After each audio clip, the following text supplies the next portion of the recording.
Hello friends, आप देख रहे हैं आपका चैनल शेयर बाजार विद आयुष। और इस वीडियो में फ्रेंड्स हम बात करेंगे सिग्नेचर ग्लोबल आईपीओ के बारे में। Signature global India limited IPO के बारे में कि किस तरीके की कंपनी है और जो आईपीओ आया है वो किस तरीके से मतलब बढ़िया करेगा या फिर खराब करेगा। इसके बारे में हम इस वीडियो में बात करेंगे। कंपनी को पूरा एनालाइज करेंगे एंड देन समझेंगे कि हाँ पैसा लगाने लायक लगता भी है या फिर नहीं। तो दोस्तों सबसे तो सिग्नेचर ग्लोबल के बारे में आप जान लीजिए। कंपनी कब शुरुआत हुई थी कंपनी की। तो फ्रेंड सिग्नेचर ग्लोबल 2000 में स्टार्ट हुआ था। और सिग्नेचर ग्लोबल जिनको नहीं पता है एक रियल स्टेट कंपनी, एक बहुत popular real estate development company है जो आपको ज़्यादातर पाई जाएगी दिल्ली एनसीआर रीजन के अंदर। इनका दिल्ली एनसीआर में काफ़ी फोकस रहता है। और कंपनी क्या करती है, कंपनी अफोर्डेबल और मिड सेगमेंट हाउसिंग बनाती है in terms of unit supply. दोस्तों सिग्नेचर ग्लोबल ने इनका सबसे बड़ा ऑपरेशन किया था, फिर कह सकते हैं जो स्टार्ट हुआ था इनका ऑपरेशन वो हुआ था सोलेरा प्रोजेक्ट से। ये बनाया गया था करीबन 6.13 एकर्स ऑफ लैंड में गुरुग्राम के अंदर। और वो बहुत ज़्यादा अच्छे तरीके से ग्रोथ भी दिखाया था। इसी कारण दोस्तों कंपनी का अपने आप में एक काफ़ी नाम भी बन गया था। कंपनी ने मार्च 2023 तक करीबन 27,965 रेसिडेंशियल और कमर्शियल यूनिट्स सोल्ड कर रखे, यानी कंपनी ने अच्छे खासे यूनिट्स सोल्ड कर रखे हैं। अगर मैं इनकी बात करता हूँ सेल्स ग्रोथ की, तो सेल्स ग्रोथ आपको काफ़ी बढ़िया देखने को मिलेगी बिकॉज कंपनी ने ऑलमोस्ट 42.46% का दोस्तों इनका एनुअल CAGR रहा है, जो अपने आप में काफ़ी बढ़िया दिखता है। सिग्नेचर ग्लोबल दोस्तों फोकस इनका किस पे रहता है, ज़्यादातर जो गवर्नमेंट ऑफ इंडिया या फिर स्टेट गवर्नमेंट से उनकी पॉलिसीज़ पे काफ़ी कंपनी फोकस करती है। बिकॉज ये बात ध्यान रखिए, सरकार की बहुत सारी योजना होती है। जैसे कि सरकार की दोस्तों एक योजना थी अफोर्डेबल प्लॉटेड हाउसिंग पॉलिसी के अंदर, जिसको दीनदयाल जन आवास योजना करके लाया गया था। तो इस तरीके की दोस्तों जब गवर्नमेंट पॉलिसीज़ निकालती है तो ये कंपनी उसको ग्रैब करने की पूरी पूरी कोशिश करती है। और इसी में देखिए कंपनी ने फोकस भी किया। जैसे कि जो कंपनी को अफोर्डेबल हाउसिंग पॉलिसी 2013 के तहत इनको ये पॉलिसी मिली थी, जिसमें इन्होंने काफ़ी काम भी किया था। बट जो मेजरली दोस्तों कंपनी का टैगलाइन है वो यही है कि कंपनी किस तरीके से वैल्यूएबल होम्स आपको क्रिएट करके देगी इन अफोर्डेबल प्राइस। ये कंपनी इसके ऊपर अपने आप को पूरा फोकस करके रखती है। तो इसी में दोस्तों कंपनी की स्ट्रेंथ क्या है। अब देखिए कंपनी का सबसे पहला स्ट्रेंथ तो ये है कि ये लार्जेस्ट अफोर्डेबल और मिड सेगमेंट है रियल स्टेट डेवलपर, मतलब mid segment real estate developer है दिल्ली एनसीआर के अंदर। और सबसे बड़ी बात क्या है, लार्जेस्ट अफोर्डेबल है। दूसरी बात ये है कि जो कंपनी का ब्रांड है वो काफ़ी वेल एस्टेब्लिश्ड है। इसमें देखिए कोई डाउट नहीं है कि सिग्नेचर ग्लोबल को जाना जाता है। स्ट्रॉन्ग डिस्ट्रीब्यूशन नेटवर्क है और डिजिटल मार्केटिंग कैपेबिलिटीज़ है इनकी, जो लगातार आपको पता है कि फास्टर सेल्स में कंट्रीब्यूट करती है। और आपको पता ही है कि देखिए ब्रांडिंग बहुत इंपॉर्टेंट होती है आजकल, और इसलिए कंपनी काफ़ी मार्केटिंग पे भी फोकस करती है। तीसरी बात ये है कि एक फास्ट ग्रोइंग कंपनी है ये, मतलब इन्होंने अपने आप को काफ़ी स्केल अप भी किया, इसमें कोई डाउट नहीं है। चौथा ये है कि जो दोस्तों कंपनी ने एस्पिरेशनल लाइफस्टाइल के ऊपर फोकस किया। मतलब एस्पिरेशनल लाइफस्टाइल मतलब क्या है कि देखिए किस तरीके से मिडिल क्लास को भी ऊपर लेके आना है, किस तरीके से उनको भी अफोर्डेबल हाउसिंग देनी है, ताकि वो जो एक घर का सपना होता है वो किस तरीके से एक मिडिल क्लास भी पूरा कर सके। कंपनी ने बहुत इसके ऊपर फोकस किया। पांचवा ये है कि स्टैंडर्डाइज्ड प्रोडक्ट ऑफरिंग्स है, क्विक टर्न अराउंड है, और एंड टू एंड कंपनी का इन हाउस प्रोजेक्ट एग्जीक्यूशन के अंदर कंपनी आपको अपने आप को एक्सपर्टाइज कहती है। छठा ये है कि दोस्तों कंपनी का जो ऑपरेटिंग कैश फ्लो है वो लो लेवल्स ऑफ डेट से अभी पॉजिटिव देखने को मिलता है। अभी बात करेंगे आगे हम फिनेंशियल्स की, लेकिन अगेन बिजनेस है तो रिस्क भी काफ़ी होते हैं। अब इनके रिस्क के बारे में बात करते हैं, और बहुत सिग्निफिकेंट है इनके रिस्क के बारे में समझना। पहला रिस्क क्या है। पहला दोस्तों जो रिस्क है वो यही है कि जो कंपनी की बिजनेस और प्रॉफिटेबिलिटी है वो सिग्निफिकेंट डिपेंडेंट है कहाँ पे, इनके रियल स्टेट मार्केट पे। अब देखिए कोई भी रियल स्टेट कंपनी है, अब रियल स्टेट अगर बूम पे होगा, अगर ऊपर प्राइसेस जा रही है तब तो ठीक है।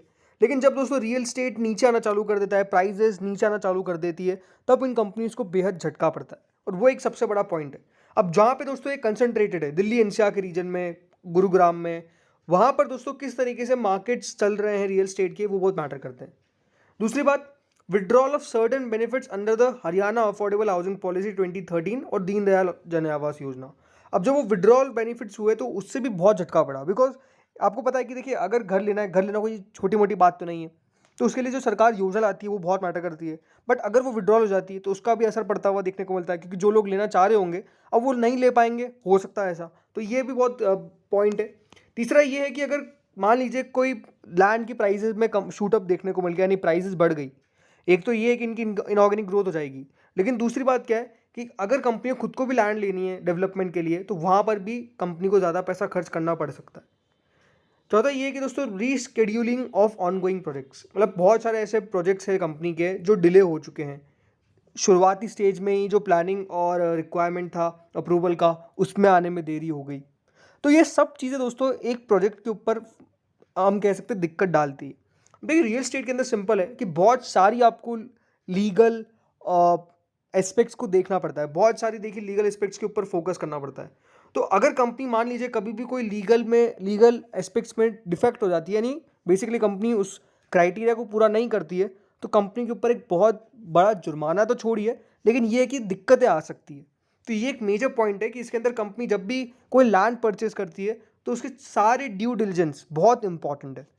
और आखिरी यही है कि दोस्तों कंपनी ने मान लीजिए कोई लैंड एक्वायर किया, कंपनी को लगा कि नहीं बहुत अच्छा लैंड है, लेकिन बाद में पता चलता है कि नहीं यार यहाँ पे तो इतनी ग्रोथ नहीं है, तो इसके कारण भी दोस्तों कंपनी का पैसा तो जाएगा ही जाएगा, लेकिन कंपनी को प्रॉब्लम भी आएगी। हो सकता है कि जितना कंपनी ने लिया, जितना एक्सपेक्टेशंस थी, उसका कम मुनाफा कंपनी वहाँ पर बांधे।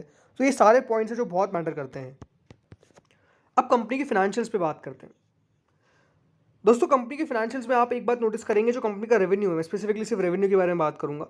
जो रेवेन्यू है कंपनी का वो 263 करोड़ था 2020 के अंदर, वो आज ग्रोथ करते करते करीबन 1585 करोड़ तक पहुंच चुका है। यानी बेसिकली जो कंपनी का रेवेन्यू है उसके अंदर एक बहुत बढ़िया आपको बढ़ोतरी देखने को मिली है, वो लगातार वो बढ़ता ही जा रहा है, काफ़ी तेज़ी से बढ़ता जा रहा है। ये कोविड साल था, इसको छोड़ देते हैं, लेकिन इसके बाद देखिए 939 करोड़, अब 1585 करोड़। तो रेवेन्यू में तो ग्रोथ बहुत अच्छी है, लेकिन मेजर प्रॉब्लम का है, कंपनी अभी तक फ़ायदा नहीं कर पा रही है, कंपनी अभी भी दोस्तों लॉस में है। अब देखिए रियल एस्टेट कंपनीज मेजरली अगर आप देखेंगे तो बढ़िया करना चालू कर रही है, इसमें कोई डाउट नहीं है, लेकिन ये है कि दोस्तों अगर कंपनी अभी भी लॉस में है तो क्यों लॉस में है, क्या उसके कारण है, ये बहुत ज़्यादा मैटर करते हैं। और आज कंपनी घाटे में है तो ये भी है कि दोस्तों वैल्यूएशंस कितने पे होगी, ये बहुत सारी चीज़ें मैटर करती है। कंपनी ने अभी ऑलमोस्ट 63 करोड़ के आसपास का लॉस रिपोर्ट किया है 2023 के अंदर, तो ये भी एक पॉइंट है। बाकी अगर आप देखेंगे कंपनी के ऊपर बोरिंग, तो बोरिंग लगातार बढ़ रही है 969 करोड़ से आज बढ़ते बढ़ते दोस्तों जो कंपनी की बोरिंग है वो करीबन 1709 करोड़ है। यहीं अगर आप कंपनी का रेवेन्यू देखेंगे तो वो करीबन 1585 करोड़ है। तो कंपनी के ऊपर डेट, देखिए अब रियल एस्टेट कंपनी तो डेट तो होगा ही होगा, इसमें कोई डाउट नहीं है। अब इसीलिए दोस्तों कंपनी अपना आईपीओ भी लेकर आई है। जो कंपनी का आईपीओ है वो 20 सितंबर से 22 सितंबर के बीच में ओपन होगा। 385 रुपीज़ का इसका प्राइस बैंड है, 38 शेयर्स कुल मिलाकर आपको मिल रहे हैं एक लॉट के अंदर। 730 करोड़ का दोस्तों ये इशू है, जिसमें से 603 करोड़ का है फ्रेश इशू, और बाकी का ऑफर फॉर सेल है 127 करोड़ का। इसकी लिस्टिंग बीएसई एनएसई दोनों पर होगी। कंपनी दोस्तों ये जो आईपीओ है, इससे इस पैसे से कंपनी सबसे पहले तो अपने बोरोइंग्स का पेमेंट करेगी, कुछ बोरोइंग्स का कंपनी पेमेंट करेगी। दूसरा कंपनी ने ये कहा है कि कंपनी काफ़ी सारी अपनी उनकी सब्सिडरीज में, जिसमें Signature Global Homes, Signature Infra Build, Signature Global Developers और एक्सटर्नल बिल्डकॉम है, इसके रीपेमेंट और प्री पेमेंट के ऊपर काम करेगी, जो इनकी बोरिंग्स है सब्सिडरीज ने ले रखी है। और तीसरा ये है कि इनऑर्गेनिक ग्रोथ कंपनी उसके ऊपर नज़र डालेगी कि किस तरीके से लैंड एक्विजिशन कंपनी कर सकती है। तो इसके ऊपर कंपनी का फोकस जो है वो काफ़ी रहने वाला है। लेकिन ये है कि कंपनी ने साफ साफ कहा है कि ज़्यादातर कंपनी बोरोइंग्स के ऊपर फोकस करने वाली, जो उन्होंने बोरोइंग्स ले रखी है उसका कंपनी पेमेंट चुकाने के ऊपर काम करेगी। बिकॉज आपको पता है कि कंपनी काफ़ी बार लीज पे पैसा लेती है, उसके बाद कंपनी को काफ़ी इंटरेस्ट भी देना पड़ता है। तो वो एक पॉइंट होता है जिसके ऊपर जिस पे कोई भी जाएगा कि हाँ उससे कम से कम पीछा छोड़े। अब ये आपका एक क्वेश्चन होगा कि इस आईपीओ के अंदर पैसा लगाना चाहिए कि नहीं लगाना चाहिए। देखिए मेरा पर्सनल व्यू है, कोई रिकमेंडेशन नहीं है। सबसे पहले आपको मैं ये क्लियर कर देता हूँ। मुझे लगता है देखिए सबसे मेजर प्रॉब्लम इनके लिए यही है कि मुनाफे में कब आएंगी, मतलब ये कंपनी मुनाफे में कब आएगी ये कोई भी नहीं कह सकता कि कंपनी अगले साल आ जाएगी या फिर इसकी 1-2 साल बाद आएगी। ये एक प्रॉब्लम काफ़ी दोस्तों रहने वाली है। रेवेन्यू बढ़िया कर रहा है, मतलब कंपनी ग्रोथ काफ़ी बढ़िया कर रही है, इसमें कोई डाउट नहीं है। लेकिन ये भी है प्रॉब्लम कि जिस तरीके से जो रियल एस्टेट मार्केट है वो हमेशा एक मतलब खतरा रहता है कि किस तरीके से वहाँ पर ग्रोथ हो रही है, किस तरह से ग्रोथ नहीं हो रही है। आपको पता है देखिए रियल एस्टेट के सेक्टर के अंदर एक समय पे कितना ज़्यादा देखिए कमी थी, मतलब कोई रियल एस्टेट सेक्टर को बारे में कोई बात नहीं करना चाहता था, कोई स्टॉक्स लेता नहीं था। लेकिन ये कि हाँ अभी रियल एस्टेट वापस से बढ़िया कर रहा है, बट हाँ ये एक सेक्टर है जहाँ पे डेफिनेटली रिस्क काफ़ी रहते हैं। बाकी ये है कि जिस वैल्यूएशन पे कंपनी अपना आईपीओ लेकर आई, इससे और नीचे लाया जा सकता था।